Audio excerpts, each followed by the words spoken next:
咁最近有人喺後台問我啦，淨係想辦理香港或者澳門嘅工作簽證，唔返工得唔得呢？咁如果有其他同行同你講可以幫你辦理，咁你就一定要小心啦，可能就跌入違法大坑。咁喺澳門啦，曾有案例顯示3名男子通過虛假嘅聘用獲得工作簽證，但從未實際工作，最終係被警方查到並移送檢察院嘅。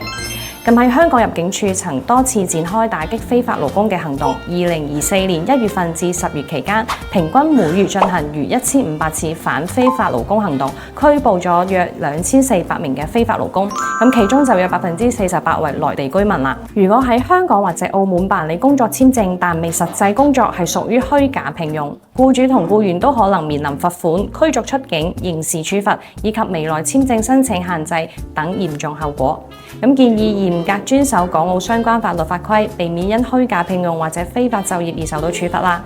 咁屏幕前嘅你真係有心想去港澳發展嘅朋友，可以喺評論區揾我報名，10年專注港澳招聘，正規專業有保障。